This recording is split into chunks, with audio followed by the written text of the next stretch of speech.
Amish, first of all, congratulations. Real pleasure meeting you and being with you today. Tremendous. The adulation when it comes is just pouring. God's been kind. You said that to me when we spoke that day. You said God's been kind 4 times. As I was congratulating you, you're a very strong believer. I am a very strong believer in Lord Shiva. Look, I had the absolutely wrong background to be an author. I graduated in mathematics. I did an MBA. I've been a voracious reader all my life, but I was never creative when I was young. I was more of a sports guy, you know, boxing, gymnastics, those kind of things. So if someone like me can actually write 3 long books and for them to be, you know, kind of reasonably successful, it's a blessing, man. Only Lord Shiva could have got it done. It's not my work. Now, why choose Shiva? Look, the genesis of the Shiva Trilogy was on a philosophy on evil, which at least I thought had relevance in today's world as well, which got converted into an adventure to convey that philosophy. So if there has to be an adventure based on a philosophy on evil, who better to be the hero than the destroyer of evil himself, Lord Shiva? Having said that, Lord Shiva, no disrespect to any other god, but Lord Shiva is also a very cool god to write about. Okay, he's great fun. He treats his wife with respect. He dances brilliantly. He's a fierce warrior. He drinks bhang. You know, he's a very cool god to write about. You've shown him with all his flaws. Lord Shiva is always that way, actually, even in his traditional forms. He's the only one of the Trinity who actually lives on earth. He actually lives on Mount Kailash. He's, in a way, one of us. Yeah, tell me, you always have to be careful when you deal with religion. In our country nowadays, we've got a short fuse when it comes to the slightest of deviance here and there. How do you balance that? You know, sensibilities, sensitivities of 1 billion people when you're writing a book on a god. I'm not trying to be facetious, but I mean this from the bottom of my heart. If you have to write a book like this, there's no better country than India to do this. Because honestly, if you look in our past, in our ancient past, the tradition of modernizing and localizing myths has been a rich tradition. Look at the various versions of the Ramayana. But you know the current debate. The current debate is one of great intolerance. But the point I want to make is that actually after 250 years, we have actually joined the debate. So I suspect that we are actually rediscovering our old myths, our old culture.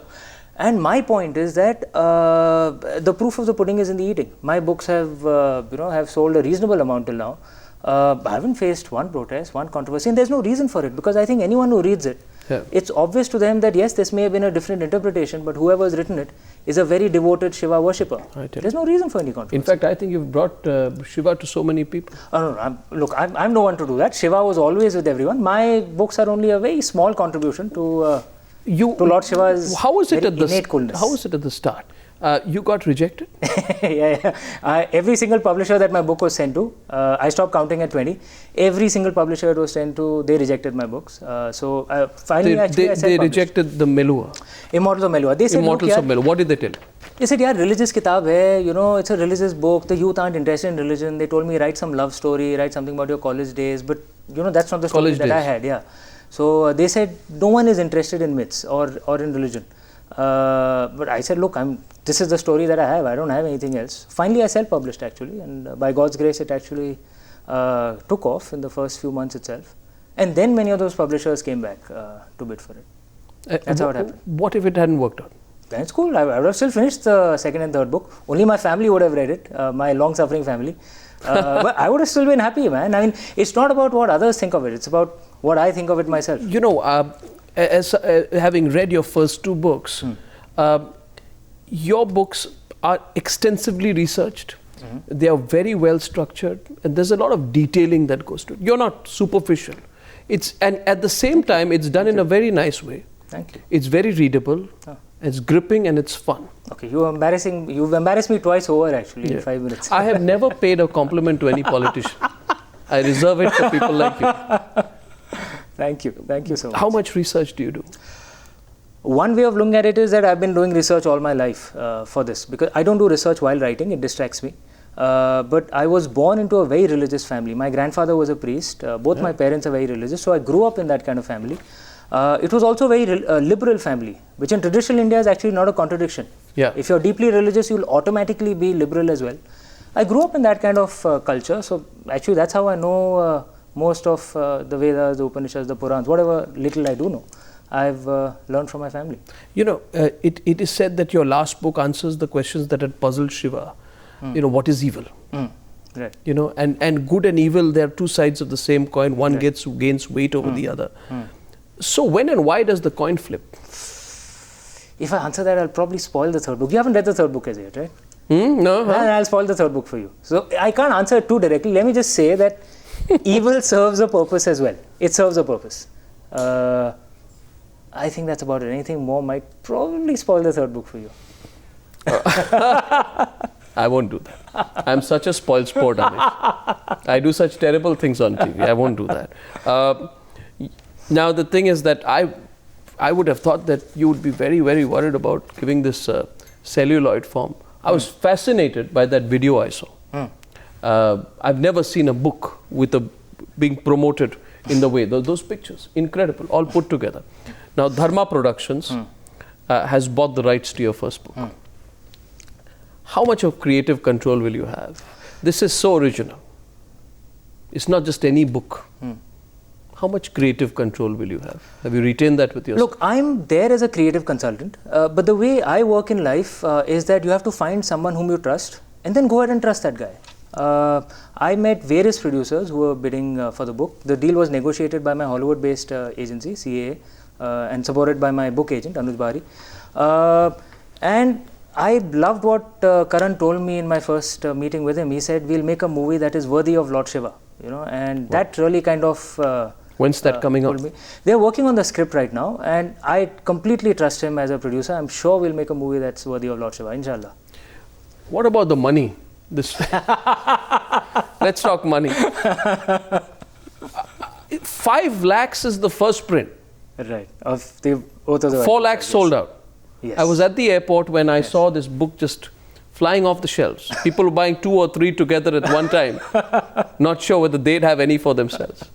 So you have 5 lakh sales in your first print, and I'm told someone's paying you 5 crore rupees for your next series. Yes, the same publisher, Westland. Yes. They have been very generous, and the deal has been, I must say, negotiated well by my agent Anuj Bari, and it's the blessings of Lord Shiva. Yeah. Well, may the blessings of Lord Shiva stay with you. Incredible success story, Amish. Thank you. I hope you retain this wonderful charm. Thank you. And have you decided what your next series is? Will you sign this for us? Of course. Is there any plug line that you have for this? The Oath of the Vayuputras is the biggest selling. I'm not plugging the book. It's the biggest selling work of fiction. Thank you. Based on mythology in recent times. This book is making history, and Amish, who's here with us today, has made literary history. I think it is, and you are so unpretentious, Amish. Oh, thank you. You are not, you don't have any of these intellectual pretensions.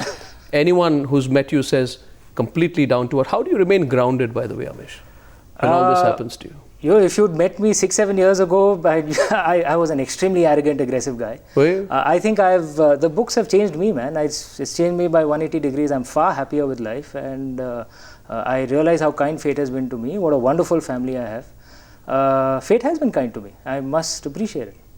How do you deal with the pressure? But now, now that you have success like this, if I were you, but I'm not you. I can never be you. But I would really face a huge amount of pressure about how I'm going to live up to the expectations, of the next trilogy. One of the good things for me, the way I write, is that I tend to cut off from everything. When I'm writing, frankly, I know it might sound strange, but I genuinely don't care about what editors think, the publishers, critics, or frankly even readers. I don't care about anyone. I'm just lost in my story. So there's no question of any pressure, because frankly I'm not thinking of anyone else when I'm writing. The pressure only enters my mind once my writing phase is over and I get into the marketing phase. I'm a bit of a control freak. I like to be involved in every aspect of the story. So I must admit, in my marketing phase, yes, a bit of nervousness does enter the mind. While writing, frankly, I'm cut off. I'm cut off from everyone. That's how Except my family. That's how it works. All the very best, Amish. Pleasure meeting you. Thank you so much. Congratulations. Sign the book for me. Of course. Sign the book for me. And ladies and gentlemen, this is the new bestseller. Thank you very much, Amish. Thank you very much indeed. I'll hand you over the book.